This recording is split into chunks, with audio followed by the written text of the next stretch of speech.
Iya, selamat pagi Bu Kadis. Ya, selamat pagi. Kaitannya dengan pengembangan pariwisata, Ya, apa saja atau kebijakan-kebijakan apa saja yang sudah dilakukan Dinas Pariwisata di dalam membantu Bupati Maluku Tenggara untuk pengembangan pariwisata di Maluku Tenggara? ya, ya. Ya, terima kasih. Jadi program prioritas yang kami laksanakan, yang merupakan program prioritas di Dinas Pariwisata ini adalah yang pertama, pengembangan sumber daya manusia. Pengembangan sumber daya manusia ini baik ASN sendiri maupun pelaku usaha wisata atau pelaku wisata.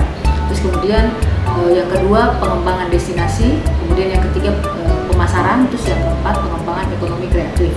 Yang pertama terkait dengan pengembangan sumber daya manusia, program kegiatan yang kami buat selama ini, kami buat dalam beberapa waktu ini dalam rangka mendukung kebijakan pembangunan yang dilaksanakan oleh Kabupaten Maluku Tenggara, yaitu yang pertama pengembangan SDM.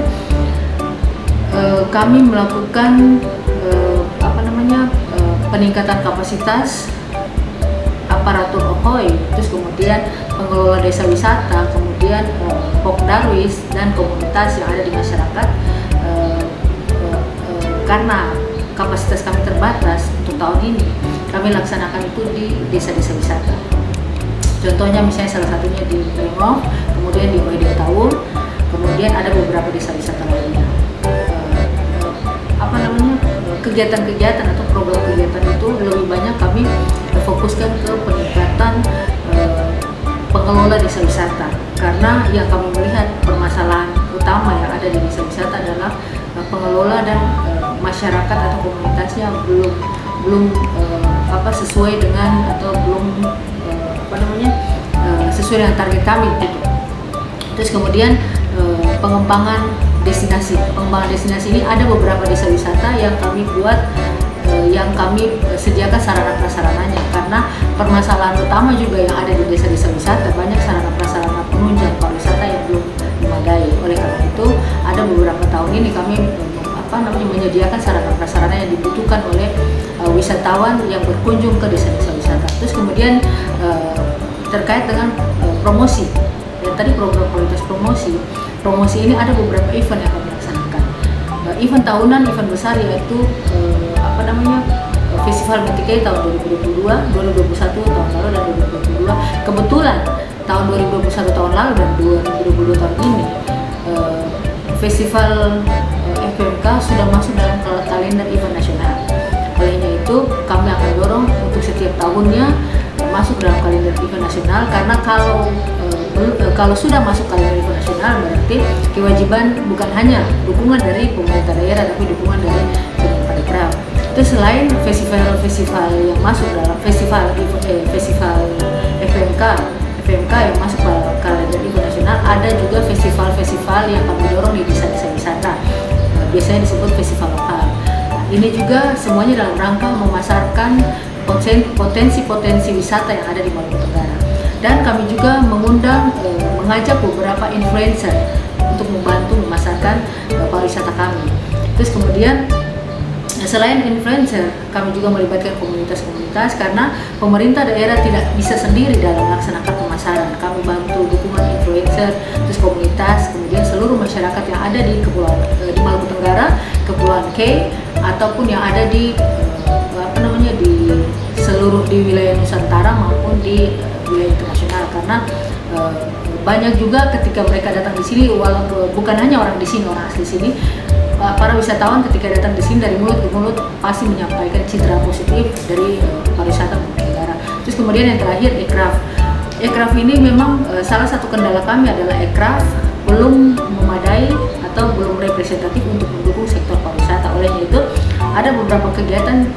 Yang pertama itu kegiatan kami mengolah sumber daya alam, membuat pelatihan-pelatihan mengolah sumber daya alam menjadi sesuatu yang bernilai. Misalnya dari kerang-kerang seperti ini, ya, dari kerang-kerang yang sesuatu yang tidak bernilai menjadi sesuatu yang bernilai. Ini juga untuk menambah pendapatan dari masyarakat. Terus kemudian selain itu ada sisik ikan. Sisik ikan itu kita membuat menjadi aksesoris, terus kemudian hiasan dinding dan lain-lain. Itu kami kami buat pelatihan itu untuk mendukung, untuk memberdayakan masyarakat, yang mana masyarakat punya dapat menciptakan sesuatu hal dari potensi sumber daya alam yang tadinya tidak digunakan menjadi sesuatu yang bernilai. Dan biasanya umumnya souvenir-souvenir itulah yang menjadi oleh-oleh atau menjadi cenderamata yang akan dibawa pulang oleh wisatawan. Banyak wisatawan yang mencari itu. Yang kami lihat di sini kan kurang.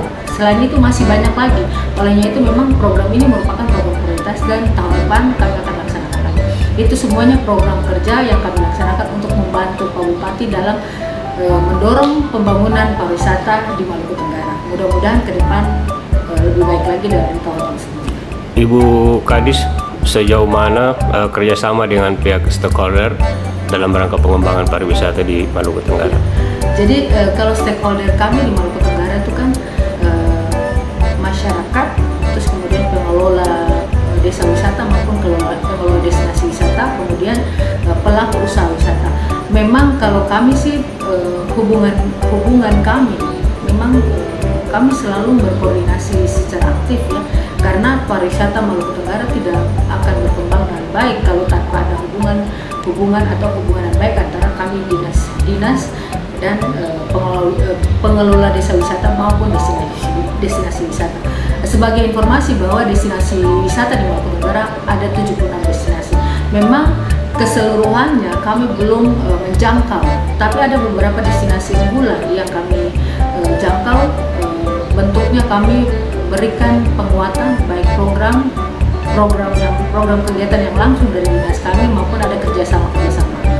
Sebagai informasi kami saat ini melakukan kerjasama dengan Poltek Negeri Tual yang didukung atau didanai oleh program Kedaireka, yang mana tahun ini kami melaksanakan di tiga lokasi melaksanakan kegiatan di 3 lokasi. Itu yang pertama di Ngelngov, kemudian yang kedua di Letman, kemudian jadi di Ngelngov itu dua kegiatan. Yang pertama itu pengolahan bioplastik itu karena target kami adalah kami membuat Ngelngov destinasi Pasir Panjang sebagai destinasi yang bebas sampah. Terus kemudian yang kedua di Ngelngov juga itu kami membuat desa pilot project. Kami mendorong yang tadinya desa wisata maju menjadi desa wisata mandiri. Itu kami melibatkan beberapa desa-desa wisata yang ada di sekeliling menjadi desa wisata yang nanti berintegrasi dengan desa wisata Ngelngov.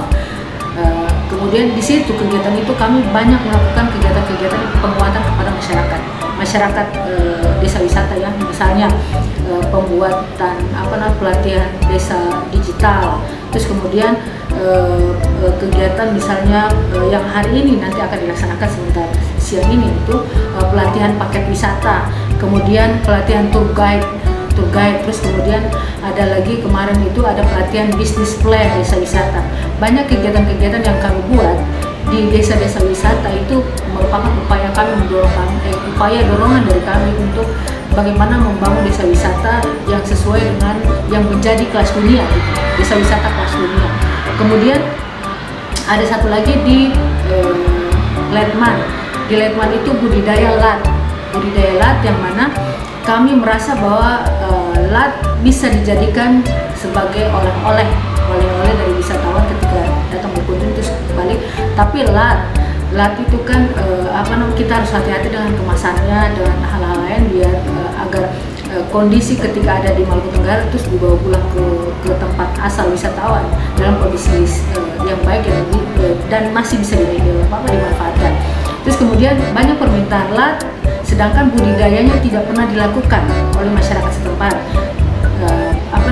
Kami Dinas Pariwisata mendorong agar budidaya rumput laut lat, jenis lat itu tetap ketersediaannya tetap ada, dan kemudian proses budidaya dan kemudian proses panennya itu kami dorong yang ada di desa wisata bisa dijadikan salah satu atraksi.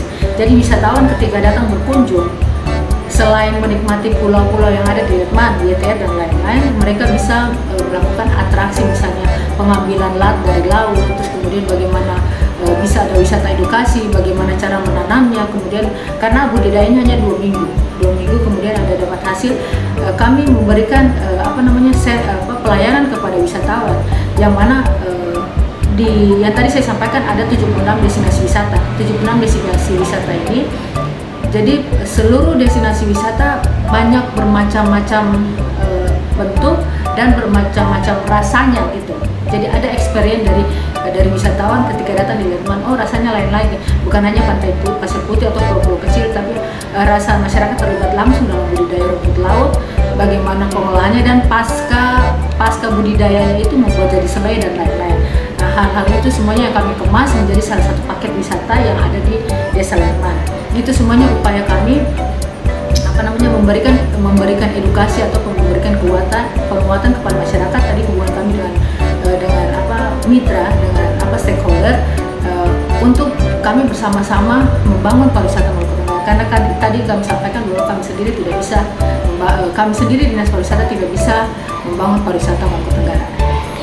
Bu Kadis, sejauh mana perhatian dari pemerintah provinsi dan pemerintah pusat terhadap setiap usaha yang dilakukan oleh pariwisata Maluku Tenggara? Ya, kalau kami sangat memberikan apresiasi kepada pemerintah pusat dan provinsi, karena pemerintah pusat, saya kasih contoh pemerintah pusat, dukungan mereka sangat luar biasa. Mereka membantu kami dalam sisi pendanaan maupun pembinaan terkait dengan festival event, kalender festival Metikei yang masuk pada kalender event nasional. Mereka memberikan dorongan tahun ini. Tahun yang lalu mereka memberikan 150 juta, tahun ini mereka berikan lagi 250 juta. Nilai itu menurut kami memang kecil, tapi cukuplah untuk kami, karena kan itu merupakan upaya rangsangan dari kami. Terus kami juga dapat bantuan dari lain-lain. Intinya bahwa kami dibantu oleh pemerintah pusat dalam hal promosi, karena baru-baru lagi itu selain yang tadi saya sampaikan pendanaan, ada juga kami didorong untuk desa wisata. Ngilmok sebagai salah satu desa wisata yang beberapa waktu lalu kami diberikan rekor muri pasar terhalus di dunia. Itu juga dorongan dari Kementerian Pariwisata dan Ekraf. Terus kemudian dua hari yang lalu itu juga mereka memasukkan Ngilngov sebagai salah satu desa wisata yang memiliki paket wisata. Jadi mereka langsung pasarkan di website mereka begitu. Itulah merupakan dorongan dari beberapa upaya yang menjadi dorongan dari pemerintah pusat ke kami. Terus kemudian untuk provinsi kemarin juga festival Metikei mereka juga ada membantu. Terus kemudian mereka selalu memberikan dorongan, selalu memberikan informasi-informasi kepada kami, misalnya ada kegiatan ada pelatihan, terus kemudian ada promosi dan lain-lain. Kami selain itu ada pembinaan karena tugas atau wewenang dari provinsi kan bersifat pembinaan. Kemudian kami juga sering berkonsultasi dengan baik. Intinya bahwa provinsi dan pusat selalu memberikan dukungan untuk pembangunan pariwisata. Untuk fasilitas penunjang seperti jalan, jaringan komunikasi, dan perhotelan, gimana Bu? Iya, jadi berbicara pariwisata ini kan berbicara tiga aksesibilitas, amenitas, dan atraksi. Untuk aksesibilitas di Maluku Tenggara, memang Maluku Tenggara ini kan terdiri atas dua, yang satu pulau kecil dan pulau besar. Kalau di kecil aksesnya luar biasa, itu sangat baik. Jadi seluruh destinasi wilayah yang ada di Maluku Tenggara, khususnya di pulau kecil, semua sudah dapat diakses dengan baik. Jadi dari bandara ke pusat kota kurang lebih sekitar 15 menit. Kemudian dari pusat kota ke destinasi wisata sudah bisa dijangkau. Yang paling jauh itu ke Pantai Metro. Pantai Metro kurang lebih sekitar 1 jam 15 menit. Itu sangat luar biasa. Dan pokoknya intinya aksesibilitas untuk jalan dari bandara ke destinasi wisata di pulau kecil mantap. Kemudian yang di Kei Besar, dari pulau Kei kecil ke Kei Besar pakai kapal cepat. Di sini sekarang ada satu hari dua jalur. Terus itu 1 jam dari Kei kecil ke Kei Besar, 1 jam kapal cepat. Terus dari Kei Besar Elat ke destinasi wisata ada sebagian, kurang lebih sekitar 40% itu destinasi wisata sudah dapat terjangkau, karena alhamdulillah saya berterima kasih kepada Bupati Maluku Tenggara bisa karena kebijakan beliau membangun beberapa tahun terakhir ini mendorong aksesibilitas, misalnya pembangunan jalan di Pulau K besar itu sangat luar biasa, sehingga destinasi-destinasi wisata yang tadinya belum terjangkau oleh jaringan jalan darat itu sudah sangat baik, sudah terjangkau saat ini.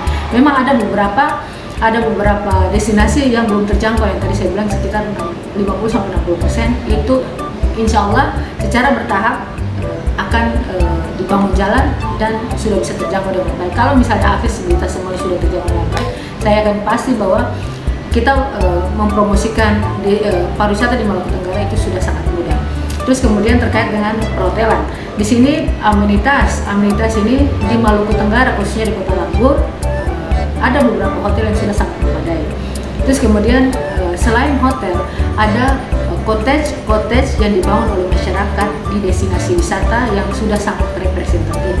Bahkan saya melihat bahwa wisatawan yang sudah pernah menginap di cottage yang di pinggir pantai, misalnya contohnya di Odegilir, kemudian di Milngov, kemudian di Pasir Panjang, terus kemudian di Ohede Tawun, mereka kembali lagi ke Maluku Tenggara atau ke Langur, mereka memesan lagi, reservasi lagi ke cottage tersebut. Menurut kami berarti cottage itu sudah sangat representatif dan layak. Memang secara kualitas sudah sangat baik, mungkin secara kuantitasnya. Tapi kami berharap ketika kunjungan wisatawan semakin banyak lagi ke Maluku Tenggara atau ke pulau kayak ini, cottage yang akan dibangun oleh masyarakat bertambah seiring dengan peningkatan jumlah kunjungan wisatawan. Bu Kadis, salah satu faktor pendukung adalah juga terkait dengan perilaku masyarakat yang berada di lokasi-lokasi wisata. Apa sih yang sudah dilakukan Dinas Pariwisata? Ya jadi perilaku masyarakat yang ada di destinasi wisata memang secara keseluruhan, karena kami di K ini adatnya sudah sangat baik atau sangat mereka ke tamu itu selalu hospitality-nya tuh sangat mendukung gitu.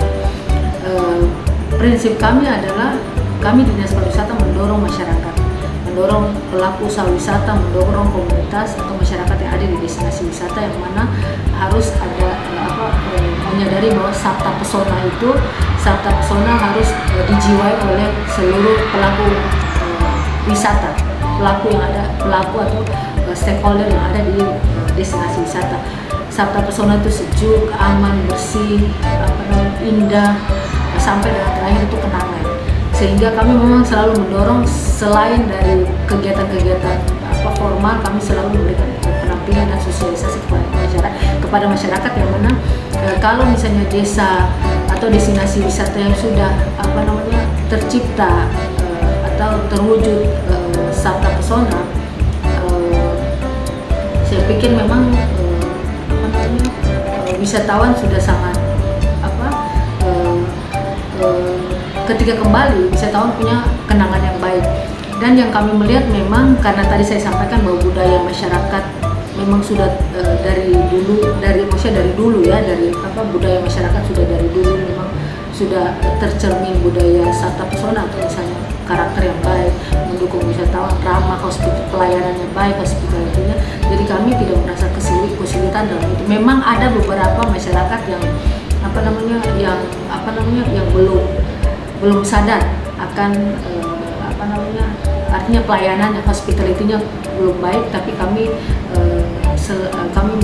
ketika ada informasi atau pengaduan dari wisatawan kami langsung menyampaikan. Misalnya saya kasih contoh, ketika wisatawan berkunjung ke satu kios, misalnya pelaku usaha wisata satu kios di destinasi wisata, saya tidak bisa menyebutkan destinasi wisata, pelayanannya misalnya pesan makanan terlalu lama sekali, padahal mereka sudah request atau pesan sebelumnya 1 jam sebelumnya, mereka lama, sedangkan mereka punya deadline waktu ingin kembali lagi. Pelayanannya lama sudah, pesannya tidak sesuai. Hal-hal itu mereka dari wisatawan langsung hubungi kami, karena kami punya website, wisatawan langsung hubungi kami. Ketika hubungi kami langsung respon.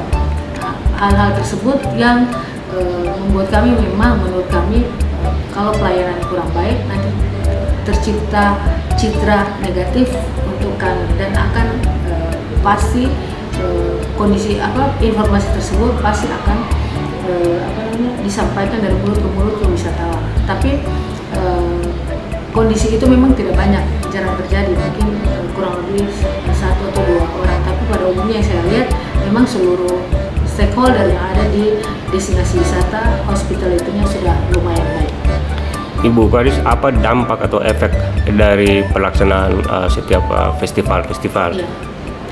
Kalau menurut kami memang sesuai data di tahun 2021, dampaknya sangat luar biasa. Saya kasih contoh informasi atau data dari Dinas Pendapatan terkait dengan PAD.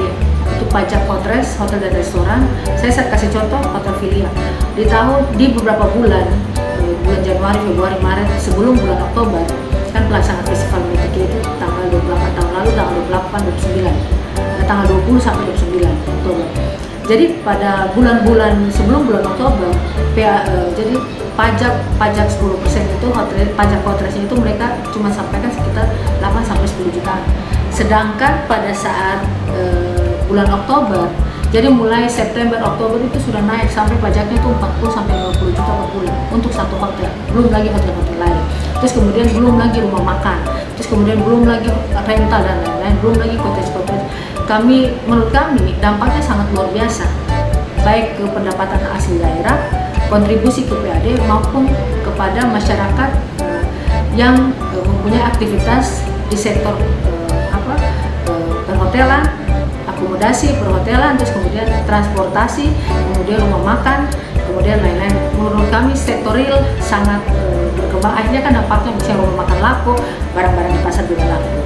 Terus kemudian orang datang banyak, cottage, hotel-hotel juga penuh. Jadi tingkat okupansi di bulan-bulan Oktober pada saat itu memang sampai bahkan 100%. Adakah program-program strategis dari Ibu Kadis yang masih disimpan nih ya, untuk pengembangan pariwisata? Ya, memang ada salah satu program pengembangan kawasan Nyawarat, pengembangan destinasi baru yaitu kawasan Nyawarat yang tahun ini kemarin sudah dilaksanakan Festival Metiki 2022. Itu memang salah satu kawasan yang merupakan kawasan unggulan. Target kami memang dalam kebijakan nanti ke depan, di situ memang kawasan yang dibuat nanti kawasan pariwisata yang eksklusif.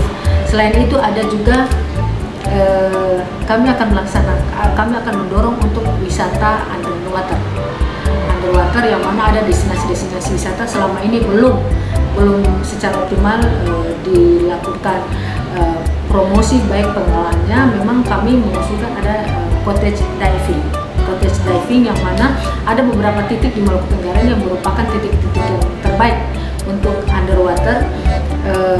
Kami memang salah satu langkah konkret yang akan kami lakukan nanti kami mengundang influencer atau fotografi untuk dapat memfoto alam bawah laut kami, underwater kami, dan kami mendorong untuk mereka membantu kami untuk membantu pemasaran. Karena foto atau aktivitas bawah laut itu yang belum sampai saat ini belum kami pasarkan. Itu program-program unggulan kami yang masih disimpan yang akan kami laksanakan. Terus kemudian kami juga di tahun 2023 akan melakukan field trip. Field trip itu terkait dengan survei titik-titik labuh dari kapal cruise. Jadi kami mengundang para ahli dari Bali untuk melakukan survei terkait dengan titik-titik labuh kapal cruise. Terus kemudian nanti oleh tour agent tersebut melakukan mereka kan di bulan Januari Februari itu ada rakor gitu, seperti pertemuan tour agent sedunia. Jadi pada saat kesempatan itu mereka mempromosikan titik-titik labu kami karena kami punya 76 destinasi wisata, titik-titik labu kami yang sesuai yang representatif untuk kapal cruise. Mudah-mudahan insya Allah kapal cruise akan berdatangan ketika tour operator dari kapal pesiar mempromosikan atau memaparkan titik labu kami. Selama ini belum dilaksanakan. Kami kasih contoh bulan September kemarin itu kan salah satu kapal kruis namanya La Solea itu datang ke Maluku Tenggara, tepatnya berlabuh di depan Pasir Panjang. Itu juga upaya dari teman-teman di Dinas Pariwisata, karena kami melihat peluang bahwa pintu masuk entry point dari kapal pesiar di wilayah timur hanya di Tual. Tual itu Maluku Tenggara dan Kota Tual, Ikei, yang mana Ambon sudah ditutup, terus kemudian Banda sudah ditutup, jadi ini kebijakan nasional. Kami menangkap peluang itu sehingga kapal-kapal kruis yang tadinya mau masuk di Banda dan di Ambon semuanya dialihkan di Tual. Kami menangkap itu dengan kami menggunakan yang tadi tour operator untuk mensurvei titik-titik labu, terus kemudian memberikan informasi di ada komunitas internasional tour operator dalam rangka mempromosikan titik-titik labu kami. Mudah-mudahan insya Allah ke depan kapal cruise juga akan berdatangan lebih banyak lagi. Selain kapal cruise ada kapal sail, kapal yacht, kapal kecil. Itu merupakan langkah-langkah strategis kami yang memang tahun ini kami tidak laksanakan dan tahun-tahun sebelumnya tidak dilaksanakan. Kami akan lakukan di tahun 2023. Semua itu untuk mendorong yang tadi, angka kunjungan wisatawan meningkat sesuai dengan target indikator kinerja utama dalam RPJMD tahun 2018-2023. Ibu Kadis, apa sih persoalan pariwisata yang dianggap sampai dengan hari ini belum bisa ataupun sementara dalam proses penyelesaian? Ya, sebetulnya permasalahan pariwisata itu yang pertama SDM pariwisata baik aparatur maupun di destinasi wisata itu menurut kami sangat. Terus yang kedua sarana prasarana yang belum memadai. Terus kemudian yang ketiga, karena kami punya akses, kami punya destinasi wisata yang ada di laut, terus kemudian di pulau-pulau kecil armada khusus untuk transportasi baik di laut maupun di darat. Sehingga ketika wisatawan datang, mereka sudah dapat memastikan bahwa budget yang keluar itu mereka berapa gitu. Karena sekarang itu belum pasti, berubah-ubah.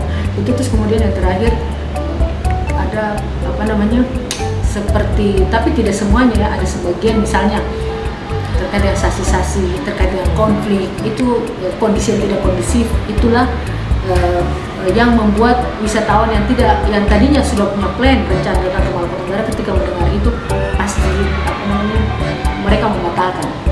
Hal-hal itu, kendala-kendala permasalahan itulah yang membuat pariwisata Maluku Tenggara agak kurang.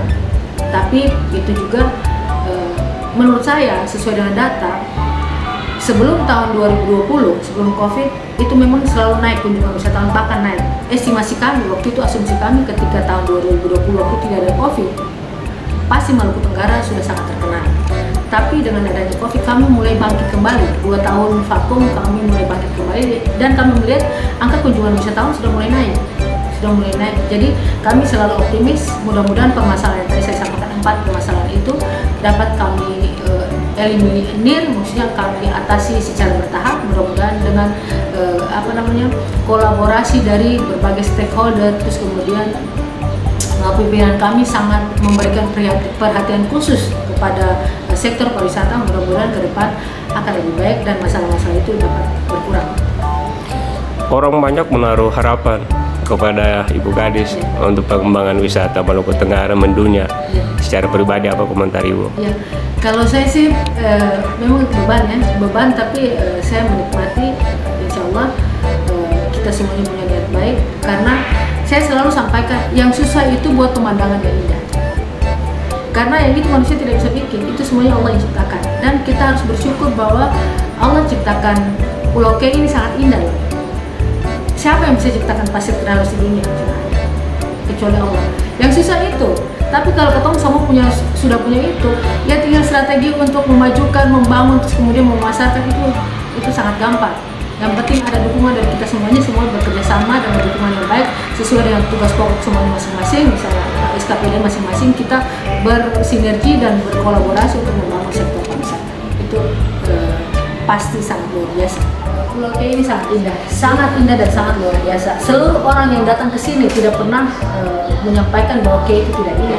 Pasti semuanya citra positif dari wisata atau destinasi yang ada di Pulau K. Pulau K itu Maluku Tenggara maupun Kota Tua, tapi umumnya di Maluku Tenggara ada 76 destinasi, semuanya sangat indah.